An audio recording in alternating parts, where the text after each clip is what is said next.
Ladies and gentlemen, you fellas, I come to you today bearing gifts, bearing generosity. Happy National Pizza Day. Happy 7-game NBA slate. I hope you celebrate wisely today. There's a couple of national holidays today. The National Pizza Day being the one that is glaringly and standing out the most. So, celebrate wisely. Hopefully you're somebody who can eat some pizza. If you're on some type of strict diet, I understand that. But if you're in the mood to do a little bit of a cheating, and look, pizza don't gotta be that grease fest. It don't gotta be that, right? There's your sentence of the day. Don't gotta be that. Put that on the t-shirt as well right now. And if you want to just check out some of the other days, National Cut the Core Day, National Bagel and Lox Day, National Toque 8 Day.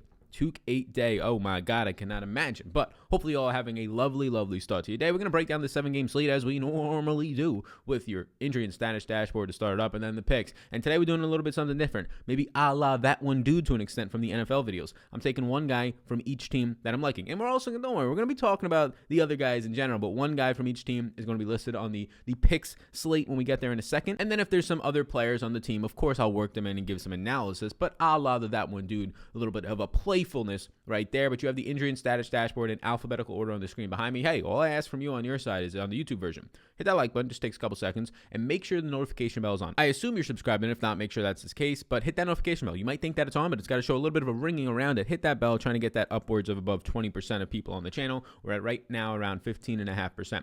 So thank you for that in advance. Now, before we let you know who balled too hard and who is hurt and not healthy, the video is sponsored by SuperDraft, and SuperDraft had some massive overlays for the Super Bowl, like right around 50-something% of the field filling. Obviously, they were very big on their contests. They had a contest with $300,000 to first place for the Super Bowl, and it filled nowhere near as much as it should have. I think it hit like 60% maybe. They had another $15,000 contest last night in the NBA streets, and that bad boy did not fill yet again. So again, this is now a record of X amount of days in a row without a SuperDraft contest filling. I'm not really sure if many have, but now it's the constant. We've hit a new baseline, right? We've hit a new floor here, and a new foundation of $15,000 contests are just the normal now on these popular days, which is basically like every day that's not like Friday or Saturday for NBA DFS when there's some healthy size slates. So again, a 5,700 person field tonight with $15,000 Rooskies to first place. It's a $75,000 contest, so it's a nice little payout structure. Now, there's a big jump from the first place prize to second place, but it's a decent payout structure when you're only going to be getting around 20% of the prize pool to first place. So go ahead and check it out. We have SuperDraft projections down below. It's a multiplier format. If you're not familiar with SuperDraft at all, there's no salary caps. You just get a multiplier. For example, today, somebody who has a multiplier, let's just look on the screen right now, Jaylen Brown is questionable, a 1.25x multiplier, meaning that you multiply his points he scores in just fantasy in general,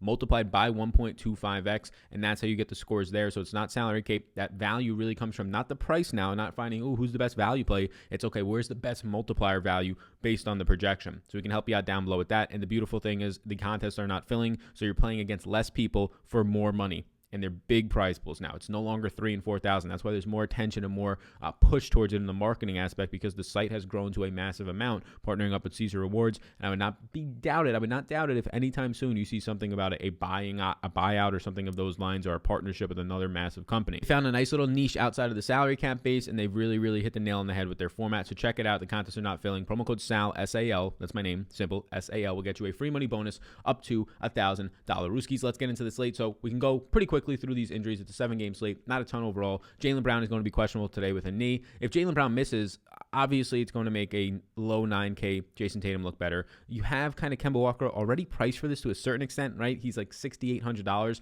so it's not like you're getting much of a bump up for some players. Like Brown being out with no Marcus Smart, he would usually see a big bump, but this is going to be, okay, everybody's going to get a little bit, right? Maybe Peyton Pritchard finally sees more minutes. It's slowly coming up. That could be appealing.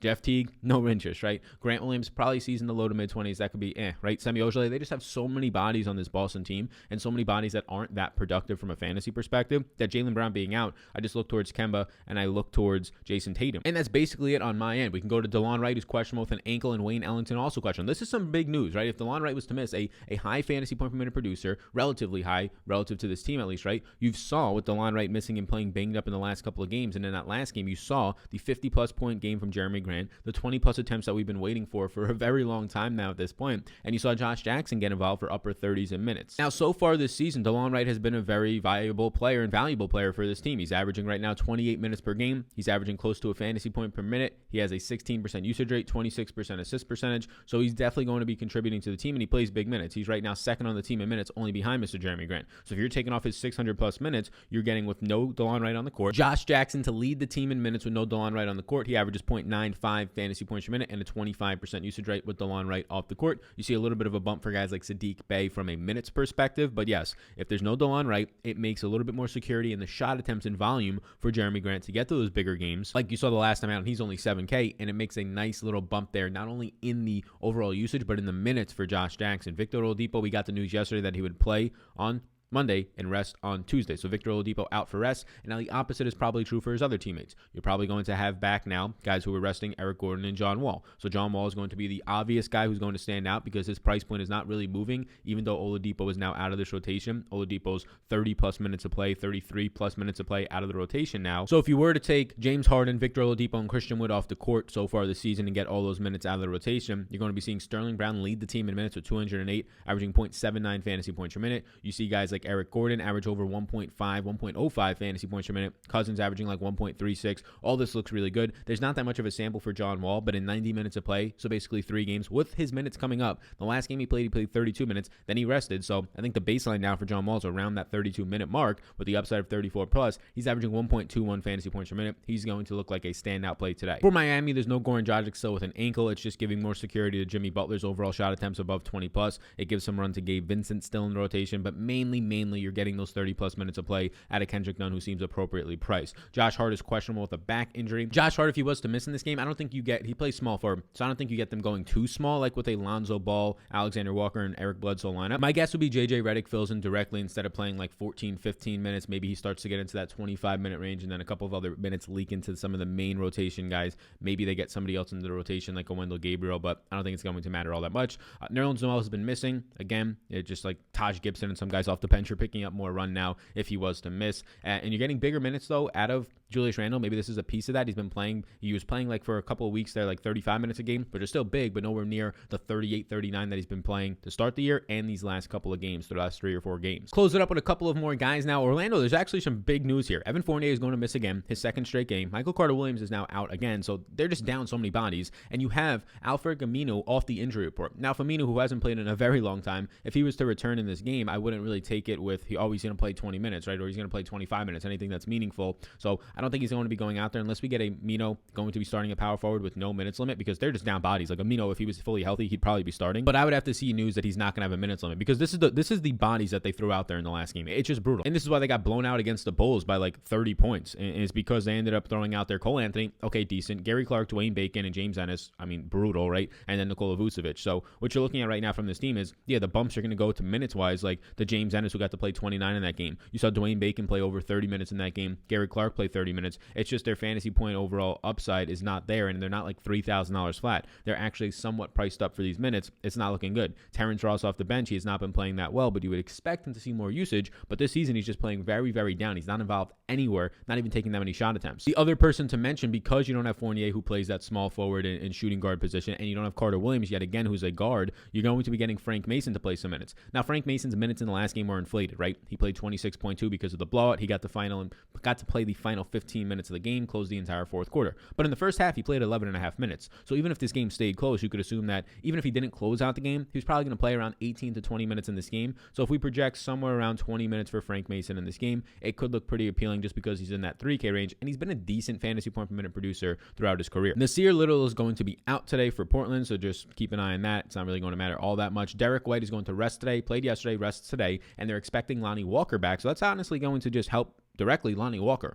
who I think probably jumps into the starting rotation. Still no Aldridge out there. Even if he doesn't jump into the starting rotation, which again I think he does, coming off the bench, Lonnie Walker, as long as he's healthy and going to play his full minutes, you're going to be seeing probably around like 26 to 28 minutes out of a guy in the 3K range. With Derek White out, yes, there's going to be a little bit more upside for guys like Patty Mills, but Derek White was out for a while, came back a couple weeks back, so I think Lonnie Walker sees the biggest benefit here. And then lastly, with Mike Conley out, a lot of guys see a benefit, right? Mike Conley being out is going to just help the overall ball dominance of a Donovan Mitchell, not so much from an assist percentage standpoint, that'll probably go more towards Joe Ingles. A Jordan Clarkson minutes give him a bump up. Bojan just in general takes more shot attempts, has more assist potential, maybe a minute or two more. So all those guys get a benefit here. I probably would rank it just out of all those guys who are going to see the benefits out of the guard position, not counting Rudy Gobert. I would rank it in terms of my interest just seeing Mike Conley out from the guard specifically. I would probably go with something along the lines of Jordan Clarkson, Donovan Mitchell, Bojan, and Joe Ingles in that order. Ingles' price point basically up to like $6K now. So even with this increased assist percentage and ball dominance and ball handling, I mean, he's priced for it. He gets you to 30 points. You're like, okay, like he really didn't do much for me, but that's still like a good game from Joe Ingles. So now we're at the early interest where don't worry, there's going to be more than just Kyrie Irving if you're watching on the YouTube video. I'm going to scroll down through this bad boy for all you beautiful people out there. So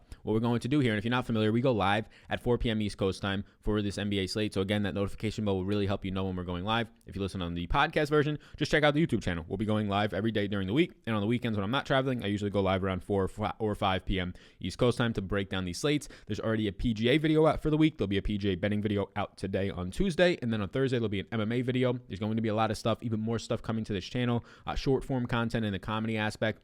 The intersection between comedy and sports is some stuff that I'm working on from Twitter video standpoint, TikTok, and some of those other things. So be sure to check me out on other platforms. And I cannot stress it enough. The most engaging social media platform right now is Clubhouse. I love it. We did like an hour. We almost went 2 hours yesterday, how to grow an audience in the fantasy sports community. And even if you're not interested in like creating content, it was just a really nice conversation. And yes, you watching this right now can just hop into the conversation. That's what the app is. It's just audio based. No pictures. Nothing is once it's done, it's done. Nothing is ever there yet again. So it's fun. It's just kind of like a live conference room. It's nice networking. It's just a nice hangout. It's a lot of fun right now. And again, it just brings an aspect. You can just find me on there, Sal Vetri. It just brings an aspect to social media that ironically has been missing, the social part of it, right? For the most part, social media is in the most part people trying to be flashy, if you're on your Instagram sites, or just trying to be toxic. A lot of what Twitter is, what normally that is, right? So I encourage you to download the app. I have 5 invites if people need invites that are actually going to use it. But yes, we can start with Mr. Kyrie Irving, notification bell, so you can join those live streams. You usually get around like 600 to 700 people in those live streams at peak viewership, and it's a ton of fun. It's just a ton of fun, hanging out, relaxing, maxing all cool, if you will. So Kyrie today, he's expected to play. Kevin Durant cannot rejoin the team until at least Friday, so that's another piece of news to at least watch for.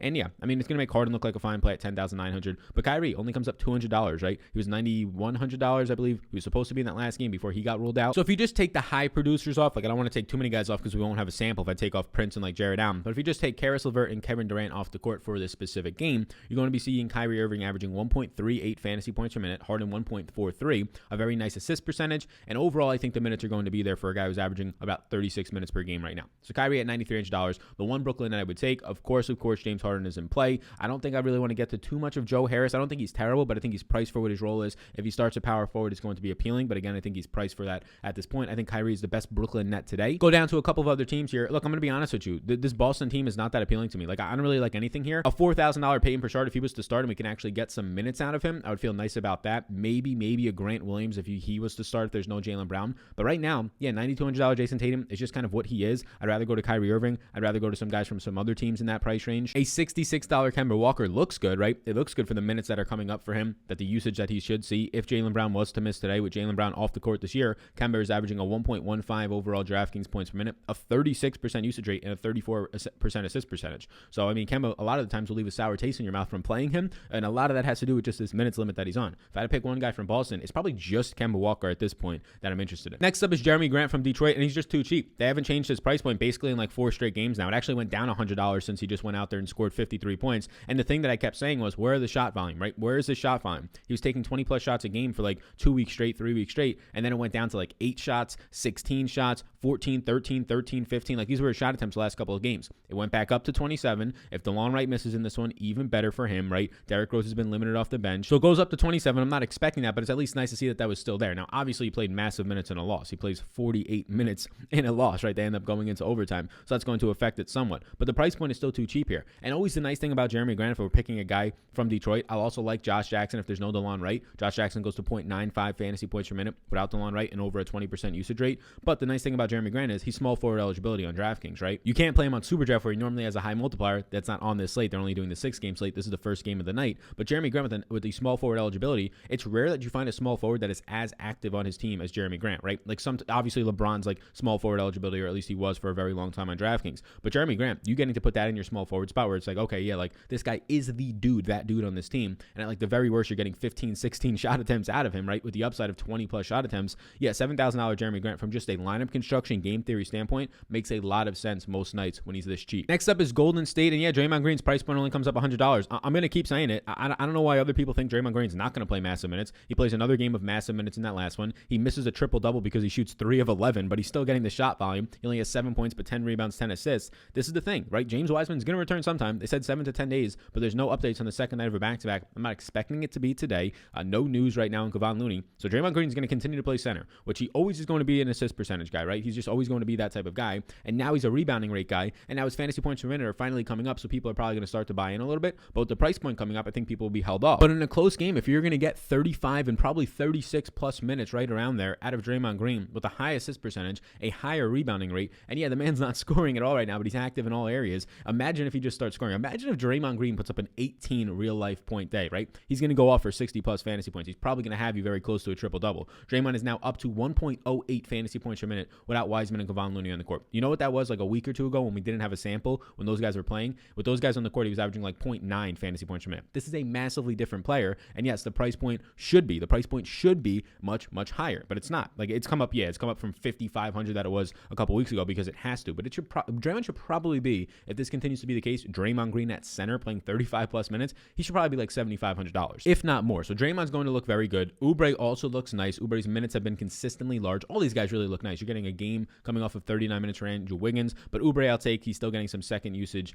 run right now. Oubre with all these guys off the court lately, right, without these centers on the court with these smaller ball lineups, is averaging 1.07 fantasy points per minute so far this season. A little bit better than what you're getting out of Andrew Wiggins at just 0.91 and a 250-minute sample. John Wall, we already talked about. We're not expecting Oladipo out there today. There's going to be no Christian Wood. There's obviously not going to be James Harden. He's playing in Brooklyn right now. So John Wall will be out there with Eric Gordon expected to be back as well. Gordon will also look good, but Wall at $7,300, assuming we get at least 32 minutes of play. And this is a guy that you can probably get a little bit more even out of him, with that minutes limit kind of coming off at this point, coming off of a day of rest, at least 32 minutes, averaging over 1.2 fantasy points per minute with no Oladipo, with no James Harden this year, and no Wood on the court. He's going to be that dude out there today. And if this is the game that you get him to play like 35, 36 minutes, he's going to produce like he's an $85,000 to $9,000 player in this game. Jimmy Butler from Miami, no Goran Dragic. Butler's just been getting you there. At $8,300, the price point isn't changing because you know what he's done the last 3 games exactly? 44.5 fantasy points per game over these last couple of games. You know what you're getting consistency-wise out of his minutes. They've been nice in that like 34, 35-minute range. He's going to have a decent matchup against New York today where you'll get like Alec Burks and Alfred Payton out there on him.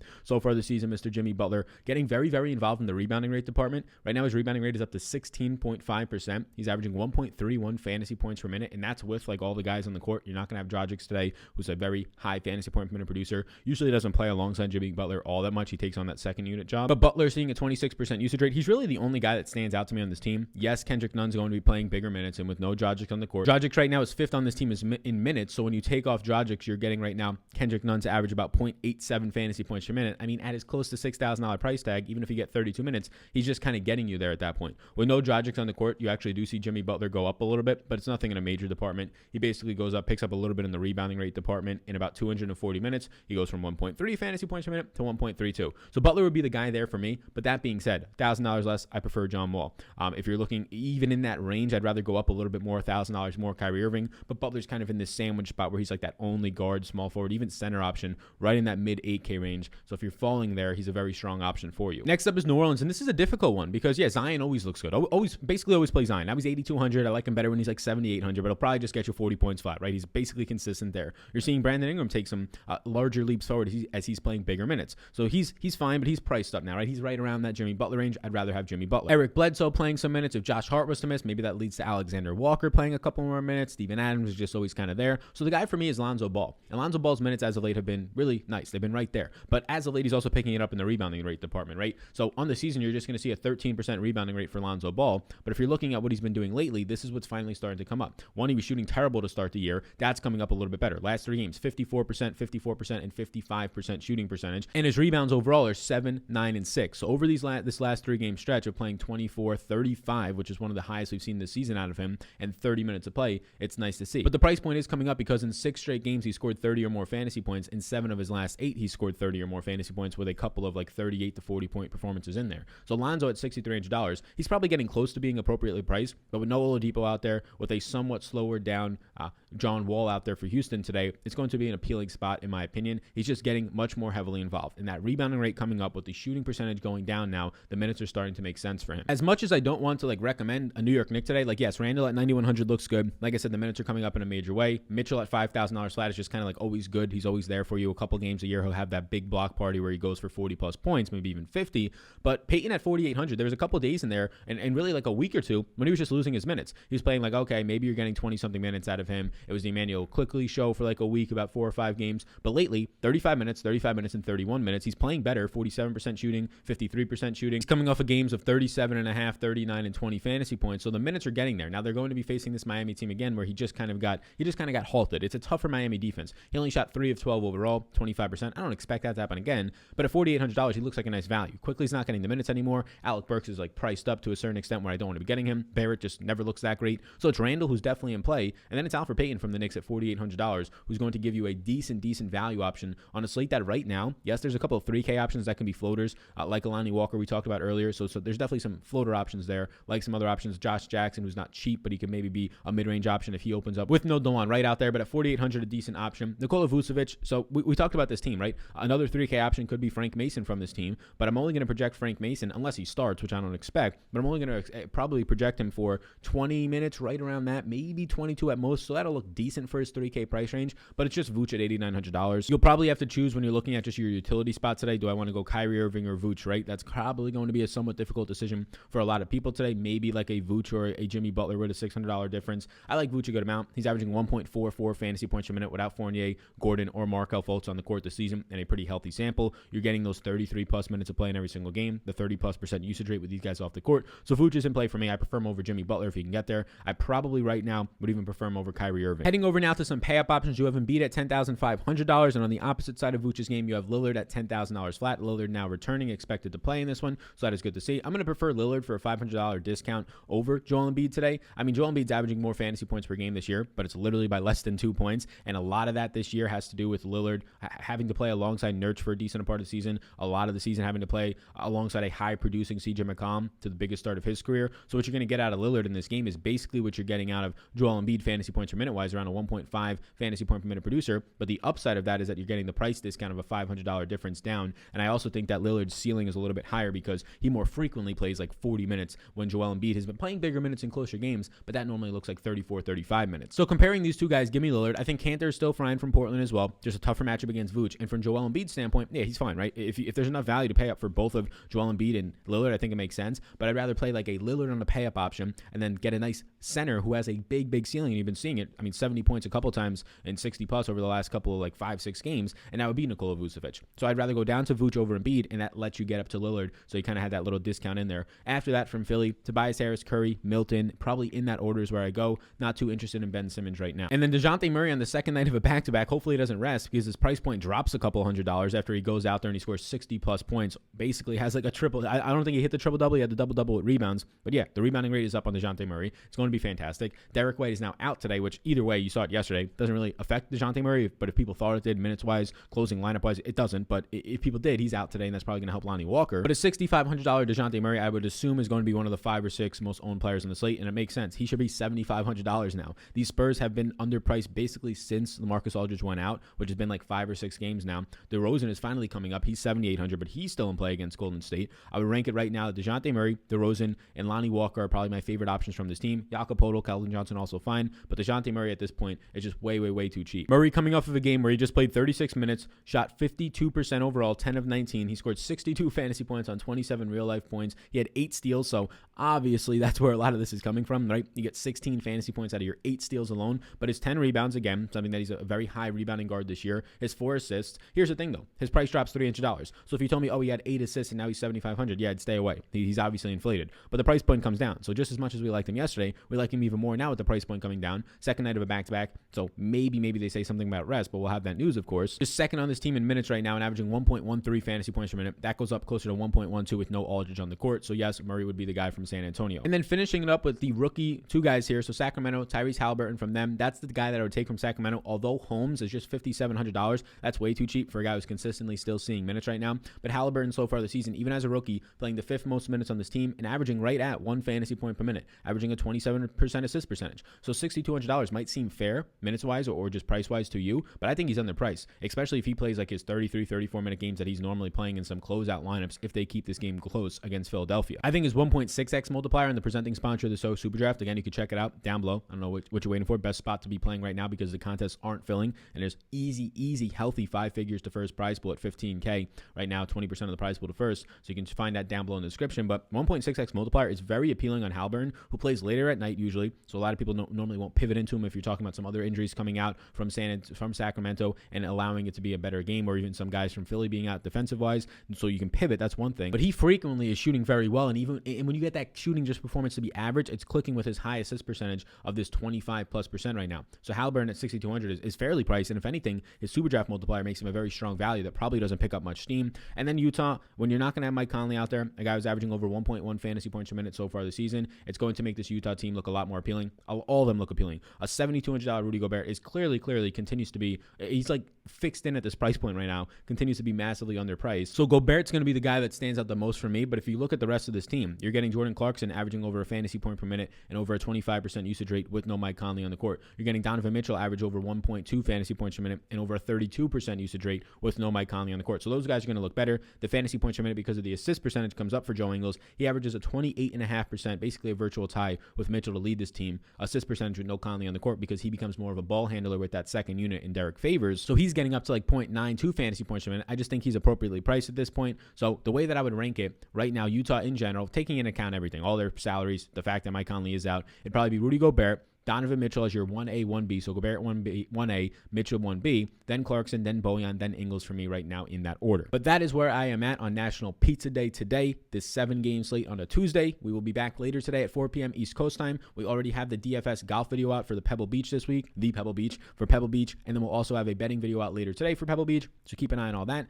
Keep an eye on some of my other social platforms where I'll be releasing some short form comedy meets kind of the sports intersect world, some stuff I'm going to be doing there. If you want to get the tools, projections, rankings, ownership for some other sports like MMA, PGA, we're going to be adding potentially some more sports to that Patreon package as I look for more creators to add to not just this channel, but also some stuff that we can do on the product side of things. So check all that out. Lots of stuff in the description to help you out, from tutorial standpoints to just kind of game theory videos down there. So appreciate you all the time. There's an NBA thing as well in the description, a downloadable that's just how to play NBA DFS. Some of it's a little bit outdated because I wrote it like 2.5 years ago, like me, like kind of hyping up cash to an extent. I don't play cash anymore because the market's become a little bit stiff there in my opinion. But yeah, most of the other stuff from lineup construction wise is going to be very beneficial. So if you listen all the way through on the podcast and watch on YouTube, there you go. The 10% of you that probably did that. Also, if you're still listening, hit that notification bell. What are you doing? If you're that determined, you might as well listen all the way through, hit the notification bell. But you're going to benefit from having that downloadable because it's something that I put a lot of work into about 2 years back. I've kind of revised it here and there throughout time. So thank you for tuning in. Like, subscribe before you go. I'll see you all in the next one.